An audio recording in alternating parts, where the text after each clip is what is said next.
Hello and welcome to inspire educators.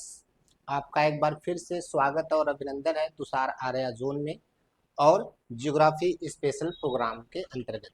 जैसा कि आप लोगों को पता है कि जियोग्राफी स्पेशल प्रोग्राम के अंतर्गत हम लोग टीजीटी, पीजीटी या किसी भी अदर कम्पिटिटिव एग्जाम के में पूछे जाने वाले भूगोल से संबंधित प्रश्नों को और भूगोल से संबंधित टॉपिक को सीखने का या कह सकते हैं कि समझने का प्रयास कर रहे हैं। और इस कड़ी में हम लोगों ने एक दो क्लासेस जो पहले आप लोगों ने पढ़ा, जिसमें आप लोगों ने विश्व के भूगोल और भारत के भूगोल, क्योंकि दोनों ही सेक्शन से आपके एग्जाम में भर भर के क्वेश्चन पूछे जाते हैं और ढेर सारे क्वेश्चन विश्व के भूगोल से, ज्योग्राफी ऑफ वर्ल्ड या वर्ल्ड ज्योग्राफी या भारत का भूगोल यानी ज्योग्राफी ऑफ इंडिया से प्रश्न पूछे जाते हैं। तो दोनों सेक्शन को बारी बारी से हम लोग कवर कर रहे हैं। तो आज का जो सेशन हमारा संबंधित है वो एक बार फिर से वर्ल्ड ज्योग्राफी के सेक्शन से संबंधित है। और आज के सेक्शन में या आज के सेशन में हम लोग मुख्य रूप से बात करने वाले हैं, जैसा कि पिछले सेशन में हम लोग सोलर सिस्टम के बारे में बात कर रहे थे, क्योंकि हम लोग क्रम वाइज पढ़ रहे हैं। यूनिवर्स के बारे में पढ़ा हम लोगों ने, सोलर सिस्टम के बारे में पढ़ा, अक्षांश और देशांतर रेखाओं के बारे में पढ़ा, लैटिट्यूड एंड लैंगिट्यूड के बारे में पढ़ा। और फिर अगर संपूर्ण पृथ्वी की बात करें तो एक बहुत महत्वपूर्ण टॉपिक आता है मूवमेंट ऑफ द अर्थ, पृथ्वी की गतियाँ, कि पृथ्वी गति कैसे करती है या मूवमेंट कैसे करती है आपके सौरमंडल में या सोलर सिस्टम में।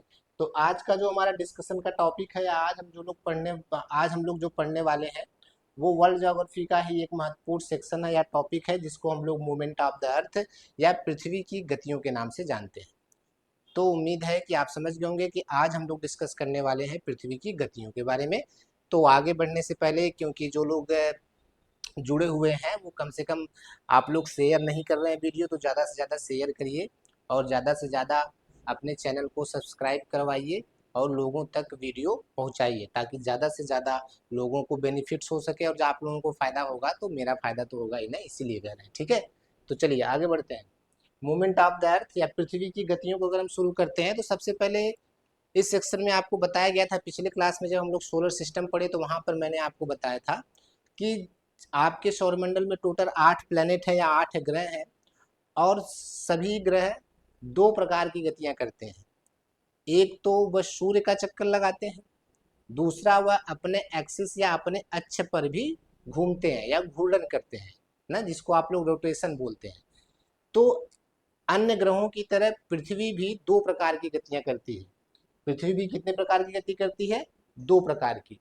अगर उन दोनों गतियों की बात करें तो एक को आप लोग बोलते हैं घूर्णन गति, एक को आप लोग बोलते हैं घूर्णन गति, या जिसको आप लोग डेली मूवमेंट भी बोलते हैं, या फिर इसको आप लोग रेवोल्यूशन भी बोल सकते हैं या रोटेशन भी बोल सकते हैं ना।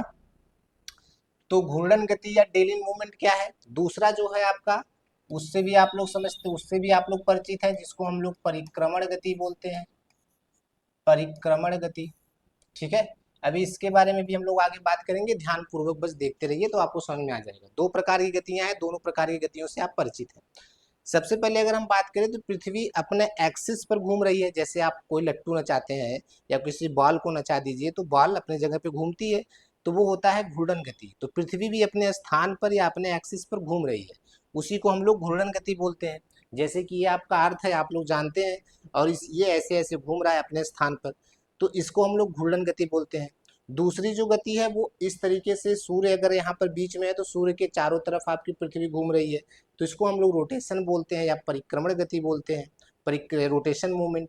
तो अब इन दोनों को अगर हम देखें कि दोनों में क्या बेसिक अंतर है, ये अगर आपको समझ में आ गया है तो आप इस फिगर के माध्यम से ये समझ सकते हैं कि घूर्णन गति किस तरीके से पृथ्वी की हो रही है। तो अगर हम डेली मूवमेंट की बात करते हैं घूर्णन गति, तो इसके बारे में जो सबसे महत्वपूर्ण चीज है कि पृथ्वी अपने अक्ष पर या अपने एक्सिस पर 24 आवर्स यानी कि 24 घंटे, 24 आवर्स में एक चक्कर लगा लेती है। इसीलिए जो दिन और रात की अवधि होती है, एक दिन की अवधि होती है, उसे हम लोग कितना है, 24 घंटे की है। इसीलिए इसका नाम ही है डेली मूवमेंट, यानी कि रोज की जो गति है, जिससे एक दिन का निर्धारण होता है।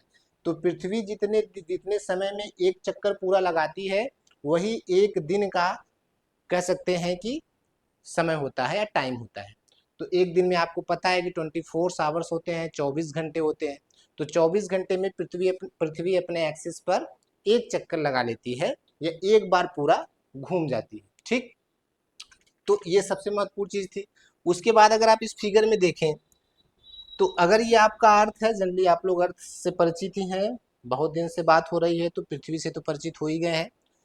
तो पृथ्वी जो है अपने एक्सिस पे रोटेशन लगा रही है, लेकिन पृथ्वी अपने एक्सिस पर झुकी हुई भी है। पृथ्वी अपने एक्सिस पर झुकी हुई है, टिल्ट है। कैसे टिल्ट है? जैसे कि ये जो लाइन आप देख रहे हैं, ये जो सीधी लाइन देख रहे हैं, वह लाइन है जिस लाइन के सहारे पृथ्वी सूर्य के ठीक सामने है। अगर यहाँ पर हम सन बना देते हैं, यहाँ पर क्या है, सन, ठीक है। तो सन के ठीक सामने वाला फेस अगर आप देखेंगे तो पृथ्वी का ये इस तरीके से पार्ट आएगा। और अगर इसका हम हाफ कर दें, इस जो स्ट्रेट लाइन है जो ठीक पृथ्वी के सामने है, इस पे अगर हम एक लंब डाल दें या परपेंडिकुलर खींच दें, तो इस तरीके से आप देखेंगे पृथ्वी का आधा भाग हो जाएगा और यह भाग पृथ्वी की तरफ जो होगा, इधर सन की रोशनी प्राप्त होगी, और जो पृथ्वी की तरफ नहीं है उधर सन का प्रकाश नहीं प्राप्त होगा, तो उधर अंधेरा होगा। अभी इसको आप और अच्छे से समझेंगे आगे चलकर। लेकिन अभी यहाँ पर बात यह है कि पृथ्वी अपने अक्ष पर किस तरीके से घूम रही है। अब पृथ्वी, अगर सब लोग कहते हैं कि पृथ्वी अपने अक्ष पर झुकी हुई है, कितना झुकी हुई है? 23.5 डिग्री। सामान्यतः जानते समझते हैं कि 23.5 डिग्री। वैसे एक्चुअल देखें तो आप समझ सकते हैं कि 23 डिग्री 4 मिनट और 4 सेकंड, यानी 23.44 डिग्री पृथ्वी अपने अक्ष पर झुकी हुई है। अगर यह इसकी एक्सिस है सूर्य के सापेक्ष में, जो सूर्य के जस्ट सामने वाला हिस्सा है उससे परपेंडिकुलर देखे तो ये पृथ्वी की स्थिति है। लेकिन पृथ्वी जो घूर्णन कर रही है वो यहाँ से मूवमेंट नहीं कर रही है, यहाँ से ये 23.5 डिग्री, यहाँ से आप देखिए इस एंगल से इस एंगल तक, यहाँ से यहाँ तक 23.44 या 23.5 डिग्री झुकी हुई है। और उसके बाद जो आपका ये नया एक्सिस बना है, इस एक्सिस के सहारे, यानी कह सकते हैं जैसे लट्टू अगर आप देखे हैं तो लट्टू का समझ लीजिए ये वाला कील है और इस एक्सिस के सहारे घूम रही है, जिसे हम लोग टेरेस्ट्रियल एक्सिस बोलते हैं, axis of rotation, axis of rotation, या इसी को हम लोग बोलते हैं टेरेस्ट्रियल एक्सिस। और टेरेस्ट्रियल एक्सिस के आधार पर ही आपके जो भूमध्य रेखा है या कर्क रेखा है या मकर रेखा है उनको खींचा गया है। इसी एक्सिस के सहारे आप देखेंगे आपके देशांतर रेखाएं भी खींची गई हैं, जो टेरेस्ट्रियल एक्सिस है, जो अक्षांश और देशांतर रेखाएं खींची गई हैं। और यहाँ पर आपका ये कर्क रेखा हो गया, ये आपका भूमध्य रेखा हो गया, और ये आपका हो गया मकर रेखा। तो आप देखेंगे कि अपने एक्सिस से पृथ्वी कितनी झुकी हुई है, 23.5 डिग्री। और जो रोटेशन हो रहा है वो इसी एक्सिस के सहारे हो रहा है जिस एक्सिस पे झुका हुआ है पृथ्वी। ये बात आप ध्यान में रखेंगे, ठीक है। तो इससे जो होता है कि मौसम पर काफी प्रभाव पड़ता है, अलग अलग मौसम में अलग अलग चीजें होती हैं। इस झुके होने के कारण ही आप देखते हैं कि ध्रुवों पर जो होता है 6 महीने का दिन और 6 महीने का रात होता है, क्योंकि जो झुका हुआ पार्ट है वो सूर्य के, जब सूर्य की तरफ आएगा तो उस पर लगातार रोशनी प्राप्त होगी। जो झुका हुआ पार्ट वापस जाएगा तो 6 महीने बाद वहाँ रोशनी पहुंचेगी। अभी उसको भी हम लोग समझने का प्रयास करेंगे। तो उम्मीद है कि आप ये समझ गए होंगे किस तरीके से, किस एक्स, जब बोला जाता है आपको कि पृथ्वी अपने एक्सिस पर 23.5 डिग्री झुकी हुई है, तो किस एक्सिस से झुकी हुई है, या उसका कह सकते हैं कि माध्यम क्या है, उसका कह सकते हैं कि बेस क्या है। तो किस, जो सूर्य का जो फेस सूर्य की दिशा में है, पृथ्वी का जो फेस सूर्य की दिशा में है, उस आधार पर अगर हम देखें तो पृथ्वी अगर आप सीधा करेंगे तो जो नेचुरल एक्सिस आएगा वो यहाँ आएगा। लेकिन जो रोटेशन कर रही है पृथ्वी, वो किस पे कर रही है, इस एक्सिस के सहारे 23.5 डिग्री झुका हुआ, ठीक है।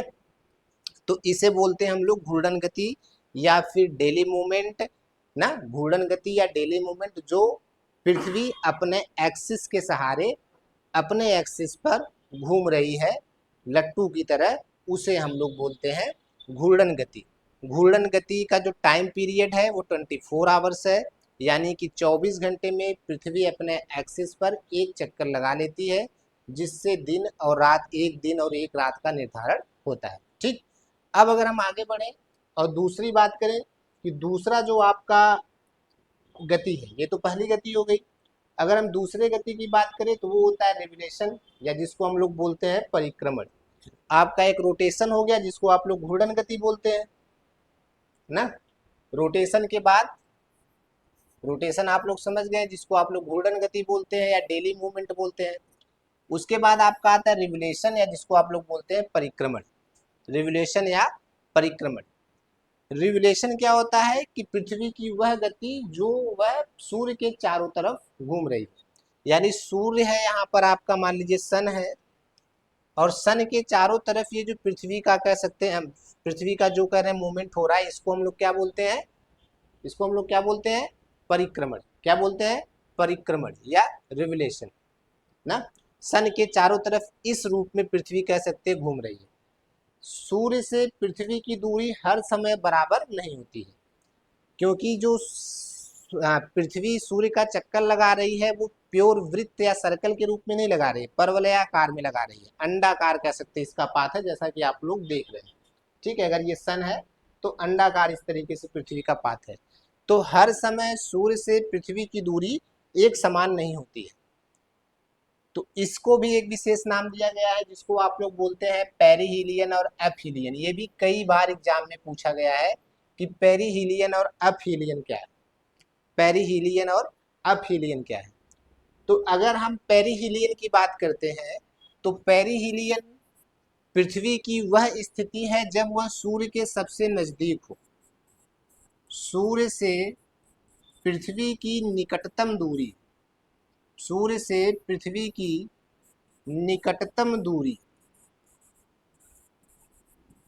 निकटतम दूरी की जो स्थिति होती है उसे हम लोग क्या बोलते हैं, पेरिहीलियन। क्या बोलते हैं, पेरिहीलियन या उपसौर, पेरिहीलियन या उपसौर। ठीक, और अपसौर इसी का जस्ट अपोजिट होता है, यानी सूर्य पृथ्वी की वह स्थिति जब वह सूर्य से सर्वाधिक दूरी पर हो। सूर्य से सर्वाधिक दूरी पे, यानी पृथ्वी की सूर्य से अधिकतम दूरी की जो स्थिति होती है उसको हम लोग अपसौर बोलते हैं या अपहीलियन बोलते हैं। अपसौर या अपहीलियन बोलते हैं। जैसा कि आप लोग यहाँ पर देख सकते हैं, अगर ये आपका सन है तो आप देख रहे हैं कि ये पृथ्वी का पाथ कुछ इस तरीके से है। तो जो सबसे नजदीक, सबसे पास की दूरी होती है, सबसे नजदीक की स्थिति होती है, वो होती है पृथ्वी की 3 जनवरी को। कब होती है, 3 जनवरी। तो 3 जनवरी को पेरिहेलियन की स्थिति होती है या उपसौर की स्थिति होती है। ये भी एग्जाम में पूछे जाने वाला क्वेश्चन, इसलिए इन सब चीजों को नोट करते रहिए। 3 जनवरी को पेरिहिलियन या उपसौर की स्थिति होती है, और यह स्थिति क्या होती है, जब सूर्य पृथ्वी के सर्वाधिक नजदीक होता है, और यह लगभग 147 मिलियन किलोमीटर के आसपास होता है। मिलियन किलोमीटर, 147 मिलियन किलोमीटर की दूरी होती है सबसे नजदीक की स्थिति। उपसौर की स्थिति होती है जस्ट इसके अपोजिट वाली स्थिति, जब पृथ्वी और सूर्य की दूरी अधिकतम होती है। अधिकतम दूरी लगभग 152 मिलियन किलोमीटर के आसपास होती है, 152 मिलियन किलोमीटर के आसपास। और यह स्थिति 3 से 4 जुलाई के बीच में आती है। 3 जुलाई या 4 जुलाई की जो स्थिति होती है, या आप ऐसा भी बोल सकते हैं कि 3 जुलाई या 4 जुलाई को पृथ्वी सूर्य से सबसे दूर स्थित होता है, सबसे दूर स्थित होता है, जबकि 3 जनवरी को पृथ्वी सूर्य के सबसे नजदीक स्थित होता है। 3 जनवरी को पृथ्वी सूर्य के सबसे नजदीक स्थिति होता है। तो 3 जनवरी को पेरिहिलियन, 3 जनवरी को उपसौर, और उसके बाद 4 जुलाई को अपसौर की स्थिति होती है या फिर अपहीलियन की स्थिति होती है।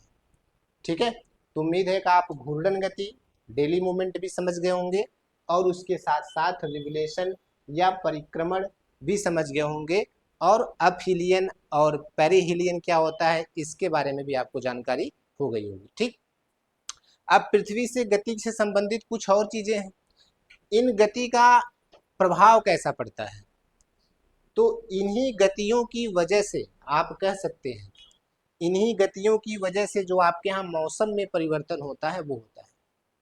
तो मौसम में या ऋतु में परिवर्तन, या ऋतु के परिवर्तन पर इन गतियों का क्या प्रभाव पड़ता है उसके बारे में भी थोड़ा सा डिस्कशन करना जरूरी है, उसके बारे में भी थोड़ा सा डिस्कशन करना जरूरी है। तो अगर हम उस चीज को देखें, तो आगे अगर हम बढ़े इस सेशन में, तो आपको नेक्स्ट चीज है सीजन चेंजेस या ऋतु परिवर्तन किस तरीके से होता है पृथ्वी की गतियों के आधार पर।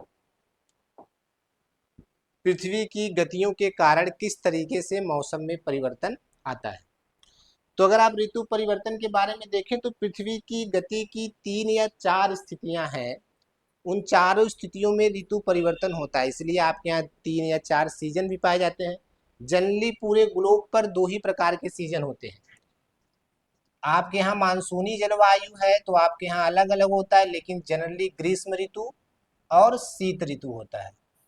ग्रीष्म ऋतु और शीत ऋतु यानी गर्मी का समय और ठंडी का समय, गर्मी का समय और ठंडी का समय। तो पृथ्वी के किस भाग पर कब गर्मी होगी, कब ग्रीष्म ऋतु होगा, पृथ्वी के किस भाग पर कब ठंडी होगी, कब शीत ऋतु होगा, इसका निर्धारण पृथ्वी की गतियों के कारण ही होता है। पृथ्वी की गति ही इसका निर्धारण करती है। तो अगर हम देखें तो जो चारों स्थितियां पहले उनके बारे में अगर हम बारी बारी से डिस्कस करें तो सबसे पहली स्थिति है 21 जून की स्थिति। 21 जून की स्थिति, तो 21 जून को क्या होता है, 21 जून को जो कह सकते हैं सन की स्थिति होती है वो होती है कर्क रेखा पर। कहां पर, कर्क रेखा पर ना। जून में 21 तारीख को पृथ्वी यानी कि सन जो होता है वो पृथ्वी के कर्क रेखा पर लंबवत चमकता है।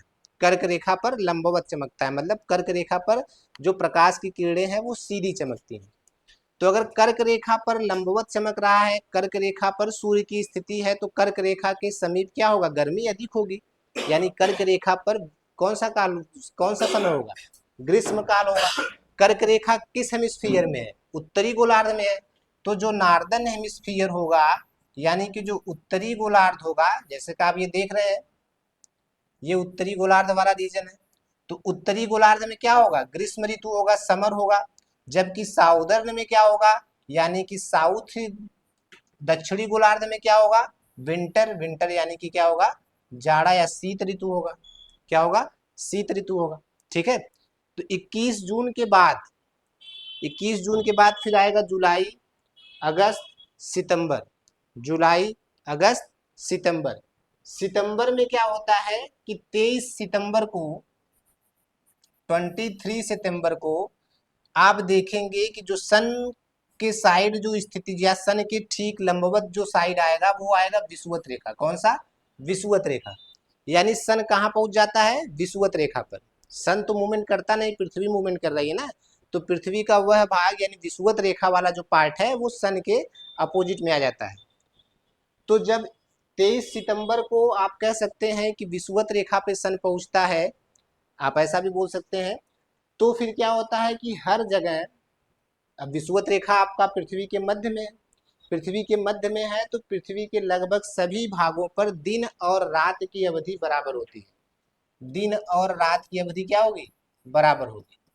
यानी कि 12 घंटे का दिन आप कह सकते हैं और 12 घंटे का आप कह सकते हैं क्या होगा, रात होगा या नाइट होगा। 12 घंटे का दिन और 12 घंटे का रात। तो दो ऐसी स्थितियां हैं जब 12 घंटे का दिन और 12 घंटे का रात होता है। वो कब स्थितियां हैं, जब क्या पृथ्वी कहाँ हो या सूर्य कहाँ हो, विषुवत रेखा पर हो या भूमध्य रेखा पर हो। एक है वो 23 सितंबर और दूसरा जस्ट इसका अपोजिट अगर हम बात करें तो मार्च, 21 मार्च। कब, 21 मार्च को, 21 मार्च को सूर्य विषुवत रेखा पर चमकता है लंबवत, और 23 सितंबर को सूर्य विषुवत रेखा पर चमकता है लंबवत। ठीक है।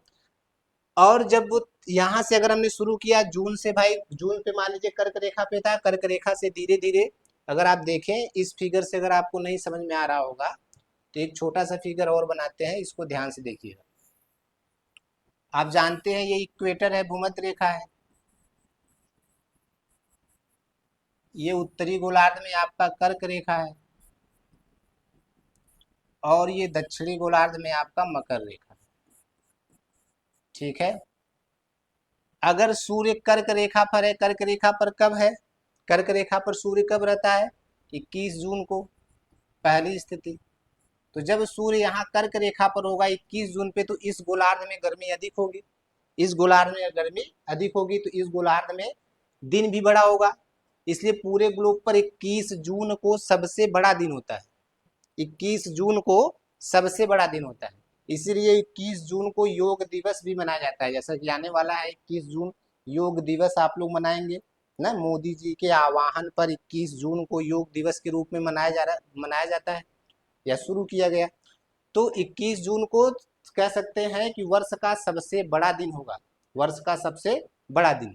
और उस दिन क्या होगा, सूर्य कहाँ होगा, कर्क रेखा पर। इसलिए आपके यहाँ इस समय क्या होगा, गर्मी होगी, क्योंकि हम भी उत्तरी गोलार्ध में है ना, इसलिए आपके यहाँ क्या गर्मी का सीजन है, ठीक है, ग्रीष्म ऋतु है। तो 21 जून को उत्तरी गोलार्ध में क्या होगा, ग्रीष्म ऋतु। फिर 21 जून के बाद आगे बढ़ेगा तो 21 फिर सूर्य इधर दब नहीं जाता है ना, फिर क्या होगा, धीरे धीरे विषुवत रेखा की तरफ वापस आएगा। या पृथ्वी का मूवमेंट जैसे जैसे आगे होता चला जाएगा, सूर्य यहाँ से जैसे जैसे पृथ्वी आगे बढ़ेगी, ये वाला पोर्शन हटता चला जाएगा, क्योंकि फिर ये पृथ्वी भी तो रोटेट कर रही है ना, तो वो वाला पोर्शन धीरे धीरे आगे आता रहेगा। और 23 सितंबर तक आते आते आप देखेंगे कि सूर्य पहुंच जाएगा कहाँ, इक्वेटर पर। इक्वेटर यानी कि भूमध्य रेखा पर ना। कब पहुंचेगा, 23 सितंबर। ये भी स्थिति यहाँ पर दिखाई गई है आपको ना। तो यहाँ पर क्या होगा कि हर जगह क्या होगा, 12-12 घंटे का दिन रात ना। ऑटम सीजन होगा, पतझड़ का सीजन होगा, और स्प्रिंग सीजन होगा, बसंत ऋतु होगा। साउथ में बसंत ऋतु होगा, और जबकि नॉर्थ में क्या होगा, पतझड़ का सीजन होगा। साउथ हेमिस्फीयर यानी दक्षिणी गोलार्ध में बसंत ऋतु, और जबकि नॉर्थ हेमिस्फीयर यानी उत्तरी गोलार्ध में क्या होगा, पतझड़ ऋतु, ऑटम सीजन आप कह सकते हैं। और फिर जब और आगे बढ़ेंगे आप, सितंबर से अक्टूबर, नवंबर और दिसंबर, अक्टूबर, नवंबर और दिसंबर। और दिसंबर में 22 तारीख तक यानी 22 दिसंबर तक सूर्य कहाँ आ जाएगा, मकर रेखा पर। कहाँ आ जाएगा, मकर रेखा पर। यहाँ से 23 सितंबर के बाद सूर्य दक्षिणायन होना शुरू होगा। दक्षिणायन मतलब दक्षिणी गोलार्ध में आएगा, इसी को बोलते हैं सूर्य का दक्षिणायन होना। तो 23 सितंबर के बाद सूर्य दक्षिणायन होना शुरू होगा और धीरे धीरे पहुंच जाएगा 22 दिसंबर तक मकर रेखा पर। जब 22 दिसंबर को सूर्य मकर रेखा पर पहुंच जाएगा, तब फिर क्या होगा कि अब इधर जो दक्षिणी गोलार्ध है, जो दक्षिणी गोलार्ध है, उधर क्या होगा, ग्रीष्म ऋतु। और उत्तरी गोलार्ध यानी कि ऊपर वाले, यहाँ दूर हो गया ना, तो ऊपर वाले गोलार्ध में क्या होगा, शीत ऋतु। इसीलिए आप लोग देखते हैं हम लोग उत्तरी गोलार्ध में है तो दिसंबर में हमारे यहाँ ठंडी पड़ती है, शीत ऋतु होता है। दिसंबर में हमें क्या क्या होता है, शीत ऋतु या ठंडी पड़ती है, ठीक है। और फिर 22 दिसंबर के बाद फिर से सूर्य क्या होगा, वापस जाएगा। 22 दिसंबर के बाद जैसे जैसे आप देखेंगे सूर्य सूर्य क्या, पृथ्वी की स्थिति ऐसी बदलती रहेगी। और फिर उसके बाद 21 मार्च को वो दोबारा भूमध्य रेखा के आसपास सूर्य लंबवत चमकेगा ना। 21 मार्च को फिर भूमध्य रेखा पर सूर्य लंबवत चमकेगा। और फिर यहाँ से जब आगे बढ़ता है तो सूर्य का उत्तरायण होता है। तो सूर्य का उत्तरायण 21 मार्च के बाद, तो सूर्य का उत्तरायण होगा तो फिर मार्च के बाद अप्रैल, मई, जून में फिर कहाँ पहुंच जाएगा, कर्क रेखा पर। फिर जून से फिर वापस आएगा। इस तरीके से ये प्रक्रिया वर्ष भर चलती रहती है ना, वर्ष भर चलती रहती है। तो आपको यहाँ से 2-3 चीजें याद करने लायक है, जो आपको याद करनी है। 2-3 डेट ऐसे हैं जो याद करनी है। सबसे पहला डेट क्या है, या सबसे पहली बात कौन सी है, सबसे पहली बात है 21 जून, 22 दिसंबर, 21 मार्च और 23 सितंबर ना। 21 जून किस लिए याद करना है, क्योंकि इस दिन सूर्य कर्क रेखा पर लंबवत होता है। सूर्य कर्क रेखा पर लंबवत होता है। 22 दिसंबर को सूर्य मकर रेखा पर लंबवत होता है, मकर रेखा पर लंबवत होता है, ठीक है। 21 मार्च और 23 सितंबर को भूमध्य रेखा पर लंबवत होता है, भूमध्य रेखा पर लंबवत होता है, ठीक है। और इसके अलावा 2 डेट आपने और पढ़े, 2 डेट आपने और पढ़े, 3 जनवरी और 4 जुलाई। 3 जनवरी क्या है, उपसौर, और 4 जुलाई क्या है, अपसौर। तो ये इतने डेट अगर आप लोग याद रखते हैं तो पृथ्वी की गति से संबंधित जो प्रश्न आते हैं ज़्यादातर यहीं से आते हैं। और अगर उम्मीद करते अगर आप पूरा वीडियो सही से देखेंगे, एक दो बार अगर आप इसे देख लेते, एक बार में शायद आपको थोड़ा कन्फ्यूजन हो, क्योंकि अब पृथ्वी बहुत बड़ी चीज़ है, उसको आप एक छोटे से बोर्ड पे रख रहे हैं, सन पता न कहाँ है ना, तो सारी चीज़ें को तो आप बहुत अच्छी तरीके से नहीं समझ सकते हैं। लेकिन तब भी आप अगर 2-3 बार इसको देख लेंगे तो सामान्य स्थिति आपको समझ में आ जाएगी, पृथ्वी किस तरीके से सूर्य का चक्कर लगा रही है और अपने अक्ष पर किस तरीके से घूम रही है। और पृथ्वी जो ये एक चक्कर लगाती है सूर्य का, वो कितने दिनों में लगाती है, ये भी एक इम्पॉर्टेंट बात है, यहाँ से भी क्वेश्चन आता है। यानी कि जो परिक्रमण काल है, परिक्रमण काल पृथ्वी का परिक्रमण काल है वो कितने दिन का है, 365 दिन, 365 दिन और 6 घंटे,